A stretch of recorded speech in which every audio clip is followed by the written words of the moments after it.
साथियों और मित्रों, मैं डॉक्टर ज्ञान प्रकाश शर्मा आज अपने जो डायमेंशन और यूनिट्स जो चैप्टर पढ़ा है उसके न्यूमेरिकल्स की किस हिसाब के क्वेश्चन एग्ज़ाम में आते हैं, किस हिसाब से क्वेश्चन बनते हैं, वो आप लोगों के सामने मैं डिस्कस करने जा रहा हूँ। ये आज की अपनी 6ठी ऑनलाइन क्लास है इस चैप्टर से रिलेटेड, तो आशा करता हूं कि आप सभी लोगों को समझ में आएगा। सबसे पहला क्वेश्चन है कि निम्न में से कौन सी मात्रक पद्धति केवल द्रव्यमान, मास, लंबाई और समय के मात्रकों पर आधारित नहीं है। अब अपन देखें तो एमकेएस में 3 मूलभूत राशियां थी कि एक तो लंबाई थी, मीटर, किलोग्राम, सेकंड, यानी 3 ही थी। एफपीएस में लंबाई को अपन फुट में मेजर करते हैं, द्रव्यमान को अपन पाउंड में मेजर करते हैं और समय को अपन सेकंड में मेजर करते हैं। तो इसमें भी तीनों थे, द्रव्यमान भी थी, लंबाई भी थी और समय भी थी। सीजीएस में भी अपन ने देखा लंबाई को अपन सेंटीमीटर में, द्रव्यमान को अपन ग्राम में और समय को अपन सेकंड में मेजर करते हैं। तो ये तीनों जो अपनी मात्रक पद्धति थी, इनमें तीन भौतिक राशियों को अपन मेजर करते हैं। लेकिन अपन ने बताया कि एसआई स्टैंडर्ड इंटरनेशनल, इसको अपन कौन सी पद्धति बोलते हैं? परिमेय पद्धति बोलते हैं। और इस एसआई पद्धति में 3 जो मूलभूत राशियां, वो तो एमकेएस सिस्टम वाली, 4 अपन ने इसमें मूलभूत और जोड़ दी थी और 2 राशियां कौन सी थी? पूरक। तो ऐसे मिला के इसमें 7 + 2, तो 7 तो मूलभूत राशियां थी और 2 पूरक राशियां थी। इसलिए इस क्वेश्चन का आंसर क्या हो गया? एसआई पद्धति हो गई। यानी निम्न में से कौन सी मात्रक पद्धति केवल द्रव्यमान, लंबाई और समय के मात्रकों पर आधारित नहीं है? यानी एसआई पद्धति द्रव्यमान, लंबाई और समय पर आधारित नहीं है, ये 4 मूलभूत राशियों पर और आधारित है। जैसे विद्युत धारा हो सकती है, तापमान है, पदार्थ की मात्रा है, प्रदीपन तीव्रता है, और 2 पूरक राशियां क्या है? एक तो रेडियन, दूसरा स्टेरेडियन। इसलिए इस क्वेश्चन का आंसर हो गया एसआई। क्वेश्चन नंबर 2 इंपॉर्टेंट है कि निम्न में से कौन सी राशि मात्रकहीन है? यानी अपन को ऐसी राशि देखनी है जिसका मात्रक नहीं है। अब इसमें सब में देखो, वेग प्रवणता, दाब प्रवणता, विस्थापन प्रवणता और बल प्रवणता। तो ये प्रवणता क्या है? जो भी आपको भौतिक राशि दे दी, भौतिक राशि और उसमें दूरी के साथ में परिवर्तन, यानी दूरी, भौतिक राशि बटे दूरी बराबर उस भौतिक राशि की क्या होगी? वो प्रवणता होगी, भौतिक राशि की प्रवणता। अब अपन एक एक को कैलकुलेट करेंगे। वेग प्रवणता, वेग प्रवणता का मतलब, वेग प्रवणता का मतलब है मीटर, वेग की मात्रक मीटर बटे सेकंड और मीटर, तो इसका 1/2 सेकंड आ जाएगा, यानी मीटर से मीटर कट जाएगा, यानी इसका तो मात्रक हो गया सेकंड। दाब प्रवणता, दाब यानी बल बटे क्षेत्रफल, P बराबर F बटे A और बटे डिस्टेंस L हो गई, तो F/AL, यानी ये भी क्या होगी? इसका भी कोई न कोई मात्रक होगा। और विस्थापन प्रवणता का मतलब है दूरी, विस्थापन की जो मात्रक है वो मीटर है और नीचे दूरी, तो मीटर बटे मीटर, तो ये क्या हो गया? विस्थापन प्रवणता क्या होगी? ऐसी राशि है जिसकी विमा यानी मात्रक नहीं है तो विमा भी नहीं है, यानी विमाहीन राशि है, यानी इसकी विस्थापन प्रवणता की विमा m0, L0, T0 है। और आगे बल प्रवणता की बात करें तो बल प्रवणता का मतलब क्या हो गया? F/L हो गया, और F/L हो गया, इसका मतलब m न्यूटन बटे क्या हो गया? मीटर हो गया, यानी इसका भी मात्रक होगा। इसलिए इसका आंसर क्या हो गया? विस्थापन प्रवणता। नेक्स्ट क्वेश्चन है, वह कौन सी मूलभूत राशि है जो पृष्ठ तनाव, अब पृष्ठ तनाव की अपन को विमा देखनी है, तो पृष्ठ तनाव को T से डिनोट करते हैं और पृष्ठ तनाव का फॉर्मूला होता है बल बटे L, F/L। यहां से इसकी विमा निकालें तो बल की विमा m1 L1 T-2 और लेंथ की विमा क्या होगी? L से L कट गया, तो ये क्या आ गया भाई? m1 L0 T-2, ये तो पृष्ठ तनाव की विमा होगी। और श्यानता गुणांक नीटा या ईटा, जो भी बोलना चाहो, तो नीटा बराबर क्या हो गया भाई? बल बटे क्षेत्रफल गुणा वेग प्रवणता, यानी dV/dx। तो यहाँ से m1 L1 T-2 ये बल की विमा हो गई, dx ऊपर गया तो L की विमा हो गई, L हो गया, a क्षेत्रफल L² हो गया और वेग यानी क्या हो गया? L1 T-1 हो गया। इसको अपन सोल्व करेंगे तो देखो L² से L² कट गया, एक यानी m की घात 1 एल ऊपर जाएगा तो एल की घात -1, टी ऊपर जाएगा तो टी की घात -1, यानी ये क्या हो गई m1 l -1 और t -1 ये हो गई। तो यहाँ पृष्ठ नाम में तो m की घात कितनी है 1 और यहाँ शांता गुणांक में भी m की घात कितनी है 1। तो इसका आंसर क्या हो गया कि जिस राशि की वह कौन सी मूलभूत राशि है जो पृष्ठ तनाव और शांता गुणांक के विमीय सूत्रों में समान घात रखती है, तो वो जो मास है द्रव्यमान की यहाँ भी घात 1 है और यहाँ भी द्रव्यमान की घात 1 है, तो ये द्रव्यमान है वो समान घात रखती है, यानी दोनों में एक एक घात है। क्लियर हो गया। इस हिसाब से क्वेश्चन आ रहे हैं, थोड़ा सा पेशेंस रख के अपन यदि करेंगे, शांति से यदि क्वेश्चन करेंगे तो सही हो सकता है, वरना बहुत आसान क्वेश्चन भी गलत हो सकते हैं। अब देखो क्वेश्चन नंबर 4 है, निम्न में से कौन सा संबंध विमीय विश्लेषण विधि से व्युत्पन्न किया जा सकता है। अब कल अपन ने पढ़ा था कि जो विमीय विधि है उनकी अपन ने सीमा बंधन पढ़े, तो उसमें पढ़े थे अपन ने कि ऐसे फलन जिसमें त्रिकोणमितीय अनुपात चरघातांकी फलन और कौन से चरघातांकी फलन और लघुगणकीय फलन हो तो उनको अपन विमीय विधि से सॉल्व नहीं कर सकते। कल मैंने बताया था कि ये सीमा बंधन इंपॉर्टेंट है कि वे सूत्र जिनमें त्रिकोणमितीय अनुपात हो, चरघातांकी फलन हो, लघुगणकीय फलन हो, और आपको मैंने एग्जाम्पल दिया था कि ऐसे समीकरण जिनमें एक से अधिक पद हो उनको भी अपन विमीय समीकरणों से नहीं निकाल सकते हैं, ये मैंने सीमा बंधन कल बताया था। तो यहां से अपन ध्यान से देखें तो देखो पहला है n0 e to the power minus lambda t, ये डी के ला है, तो इसमें ये चरघातांकी है, एक्सपोनेंशियल टर्म है, इसका मतलब इसको अपन व्युत्पन्न नहीं कर सकते, यानी इसको व्युत्पन्न नहीं किया जा सकता। a sine omega T plus के x है, यानी त्रिकोणमितीय फलन आ गया इसमें साइन, इसको भी इससे व्युत्पन्न नहीं किया जा सकता। और यहाँ देखो 1/2 mv square plus 1/2 i omega square है, तो इसमें भी क्या है दो पदों का योग है, इसका मतलब इसको भी व्युत्पन्न नहीं किया जा सकता। तो इसका आंसर क्या हो गया कि वो कोई नहीं, मतलब ये तीनों जो समीकरण है उनको अपन विमीय समीकरणों से व्युत्पन्न नहीं कर सकते हैं। यहाँ से मतलब इस क्वेश्चन नंबर 4 से अपने जो विमीय भौतिक राशियों की जो सीमा बंधन थे वो क्लियर हो गए हैं। नेक्स्ट क्वेश्चन नंबर 5 है, निम्न में से कौन बल की विमा नहीं दर्शाता, यानी बल की जो अपने पास में विमा है वो नहीं दर्शाता है। तो देखो ध्यान से इसको अपन देखें, ऑप्शन से ही देखें, संवेग परिवर्तन की दर, यानी ये न्यूटन की गति का दूसरा नियम है, F = dp/dt, यानी भाई ये सीधी सी बात है कि ये बल की विमा को दर्शाएगा। भार अपन को पता है, कल ही मैंने बताया था कि भार क्या है भाई, बल का मात्रक है। और ऊर्जा प्रवणता को अपन देख लेते हैं, ऊर्जा प्रवणता का मतलब है ऊर्जा बटे दूरी। तो ऊर्जा की विमा अपन देखें, सूत्र देखें विमा तो m1 l² t-2 और दूरी की क्या हुई l, एक l कट गया तो m1 l1 t-2, और ये किसकी विमा होती है भाई, बल की विमा होती है। तो ऊर्जा प्रवणता भी क्या करेगी, बल की विमा को दर्शाएगी। तो आंसर क्या हो गया भाई, विभव प्रवणता। और मैं आपको बता दूं कि विभव प्रवणता किसके बराबर होती है, विद्युत क्षेत्र के बराबर होती है, ये 12वीं क्लास में आएगी। विभव प्रवणता किसके बराबर होती है भाई, E बराबर माइनस ग्रेड V। तो क्वेश्चन नंबर 5 का आंसर हो गया विभव प्रवणता। छठा क्वेश्चन देखो, एक विमाहीन राशि का, यानी राशि है वो विमाहीन है, विमाहीन का मतलब m0 है, l0 है, t0 है, यानी विमाहीन राशि का मतलब है उस राशि जो भौतिक राशि है उसको बनाने में द्रव्यमान का कोई कंट्रीब्यूशन नहीं है, लंबाई का कोई कंट्रीब्यूशन नहीं है और समय का कोई कंट्रीब्यूशन नहीं है।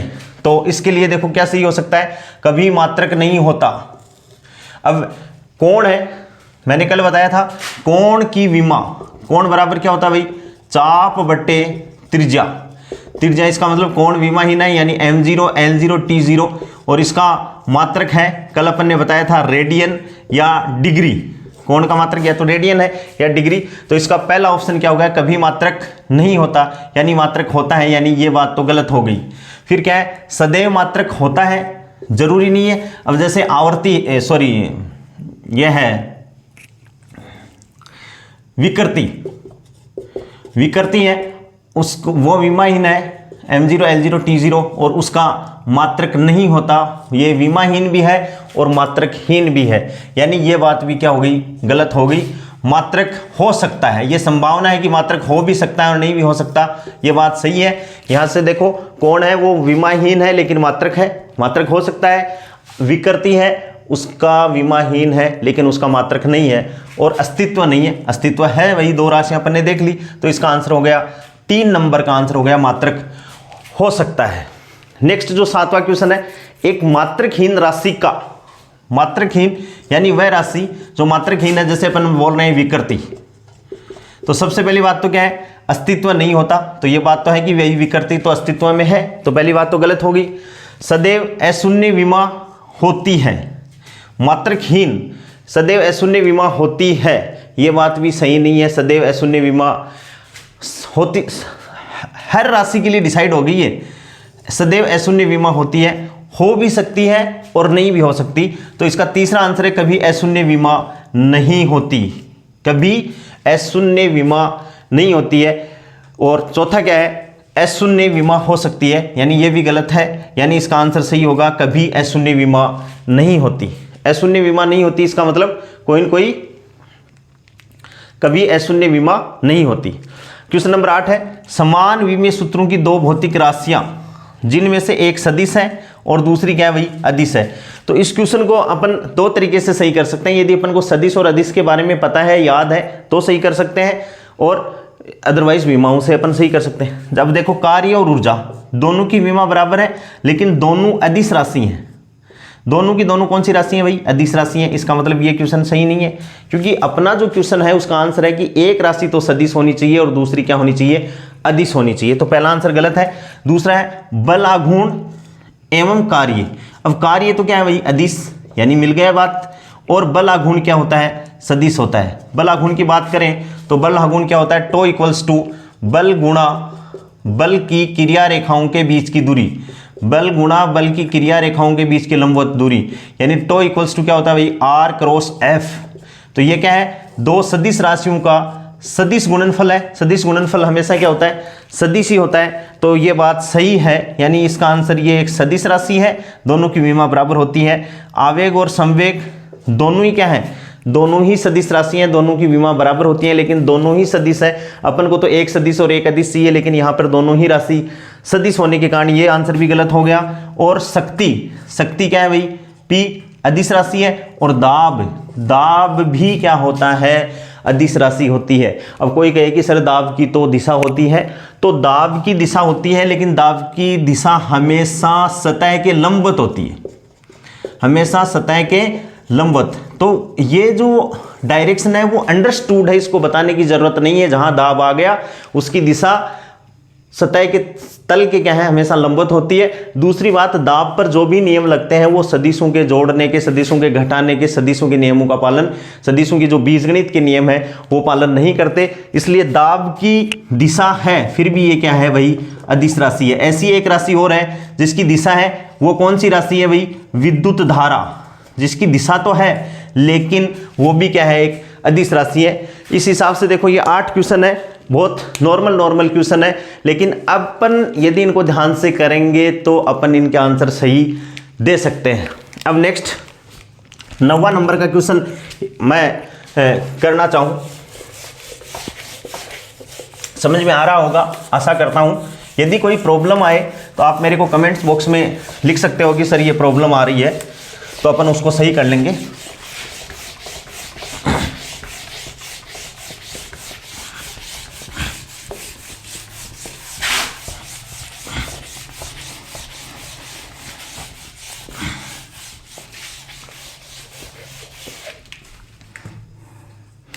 एक क्वेश्चन, जैसे क्वेश्चन नंबर 9, अब जैसे ये है क्वेश्चन है tan theta equals to v to the power n बटे आर जी। विमीय विधि से या विमीय सूत्रों की सहायता से, विमीय सूत्रों की सहायता से n का मान ज्ञात करो। इंपॉर्टेंट क्वेश्चन हो सकता है, n का मान ज्ञात करो। जहां जहां अपन को दे दे अगला v दे दिया वेग, कण का जो या वस्तु है उसका वेग, r त्रिज्या या दूरी, और g गुरुत्वीय त्वरण। अपन जानते हैं कि छोटा जो g होता है वो गुरुत्वीय त्वरण होता है और उसकी वैल्यू 9.8 मीटर प्रति सेकंड स्क्वायर है। तो यहां से अपन इसकी विमा निकालें तो अपन जानते हैं आंसर कि जितने भी त्रिकोणमितीय अनुपात होते हैं वो विमाहीन है। यानी टेन थीटा की विमा लिखें तो m0 L0 T0, यानी इसको मैं 1 बोल सकता हूं कि भाई विमाहीन है। तो m0 L0 T0 1 हो गई, विमाहीन होगी। तो इस क्वेश्चन को अपन लिखें v⁴n बटे rg बराबर क्या हो गया 1। इसको अपन वज्र गुणा कर लें तो v⁴n इक्वल्स टू क्या हो गया भाई r इंटू जी। अब r की विमा r लेंथ है तो L1 और g क्या है भाई तो L1 t-2। इसको अपन करें तो L1 और इंटू L1 आधार समान होने पे गुणा में घातें जुड़ जाती हैं तो L2 t-2। और यहाँ इधर से अपन देखें तो वेग की विमा क्या हुई L1 t-1 और घात कितनी हो गई n।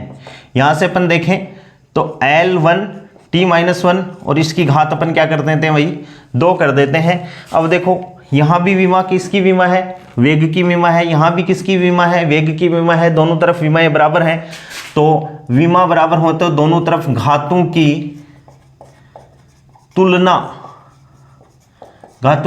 करने पर घातों की तुलना अपन ने की तो n का मान कितना आ गया 2 आ गया। ये भी क्या है एक अच्छा क्वेश्चन हो सकता है कि भाई अपन विमीय सूत्रों की सहायता से अपन ने n का मान प्राप्त कर लिया। ऐसे ही नेक्स्ट क्वेश्चन कम से कम अपन 20 या 30 क्वेश्चन लगा लेंगे इसके, तो इस तरीके का कोई क्वेश्चन नहीं बचेगा जो अपन नहीं कर पाए हैं। एक क्लास और हो जाएगी लेकिन आराम से अपन को बहुत अच्छे से मतलब क्वेश्चनों को करना है।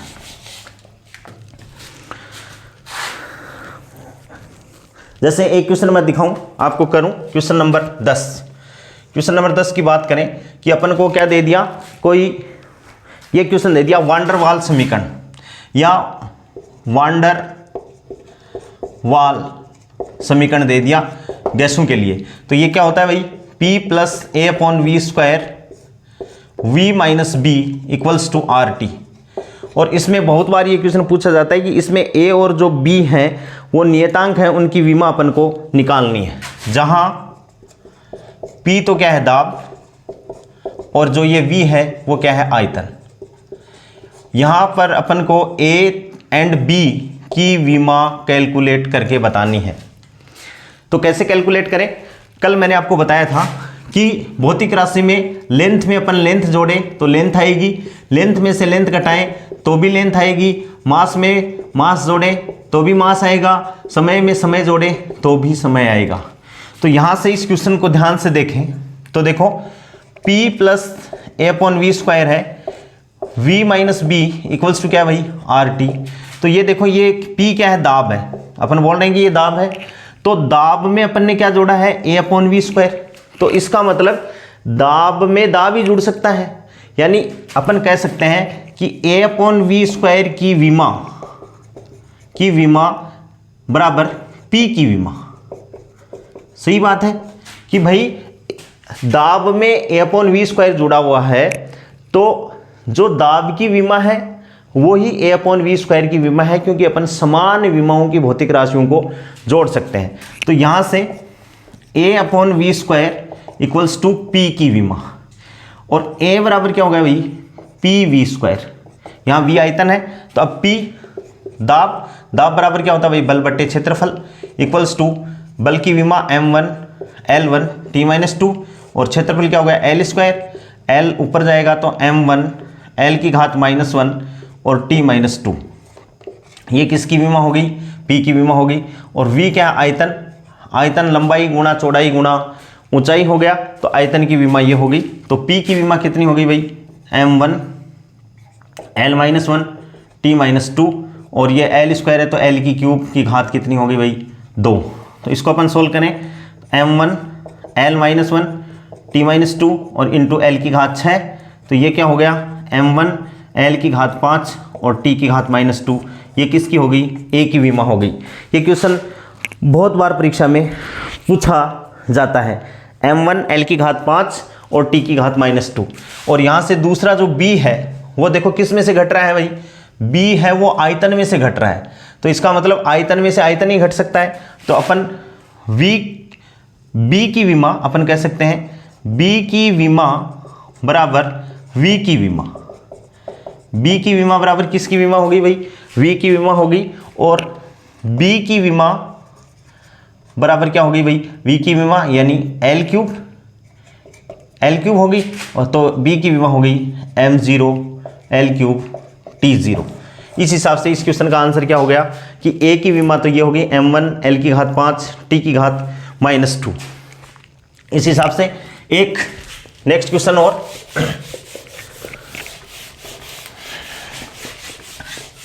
कि जैसे एक समीकरण अपन को दे दिया, अगले ने क्वेश्चन में दे दिया कि f equals to AT plus BT square. Question number 11 अपन को दे दिया, क्या दिया कि एक बल समीकरण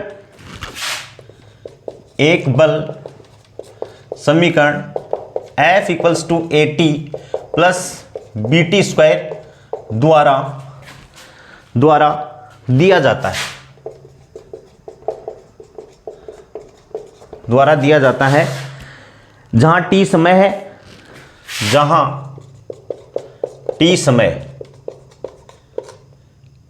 A तथा B की विमा ज्ञात करो। ये अपन को ज्ञात करनी है। बहुत आसान क्वेश्चन है। तो इसमें अपन फिजिक्स का जो नियम है वो लगेंगे। ये किसके बराबर है भाई? बल है। तो देखो सॉल्यूशन, F इक्वल्स टू हो गया AT प्लस BT स्क्वायर, यानी अपन ये पूरी जो दोनों जुड़े हुए हैं ये किसकी विमा है भाई? बल की विमा। क्यों? क्योंकि V में समीकरण ये कहते हैं कि LHS की विमा और RHS की विमा बराबर होंगी तो ही वो समीकरण क्या है? एक्सेप्टेबल है। तो इसका मतलब ये क्या हो गया? AT की विमा भी किसकी विमा होगी? बल की विमा के बराबर होगी भाई। और BT स्क्वायर की विमा भी किसकी विमा के होगी? बल की विमा के बराबर होगी। क्यों? बल बराबर क्या है? बल ही होगा। और बल में बल को जोड़ेंगे तो क्या हो जाएगा? बल ही होगा। तो सिंपल हो गई। अब AT की विमा बराबर बल की विमा, और बल की विमा क्या है? m1 l1 t-2। तो A की विमा क्या होगी बेटा? m1 l1 t-2, और बच्चे किसका भाग लग गया? t का। तो ये क्या होगी? m1 l1 t-2 और बटे t ऊपर जाएगा तो क्या हो गया? m1 l1 t-3। तो ये तो क्या होगी? A की विमा। A की विमा क्या होगी? m1 l1 t-3। और इसमें देखो ध्यान से, BT स्क्वायर की विमा क्या होगी भाई? m1 l1 t-2। तो B इक्वल्स टू क्या हो गया? m1 l1 t-2 बटे t स्क्वायर, और t स्क्वायर इसमें विमा में लिखें m1 l1 t-2 बटे t स्क्वायर, ऊपर गया तो m1 l1 t की घात कितनी होगी? -4। तो A की विमा तो क्या होगी? m1 l1 t-3, और B की विमा क्या होगी? m1 l1 t-4। इस हिसाब से मतलब अपन को न्यूमेरिकल क्वेश्चनों को लगाना है। कल भी अपन इसके न्यूमेरिकल क्वेश्चन जो बचे हुए हैं, जिस प्रकार के बचे हैं, नेक्स्ट क्लास में अपन करेंगे। आज के लिए इतना ही। सभी को दीपावली की हार्दिक शुभकामनाएं। धन्यवाद।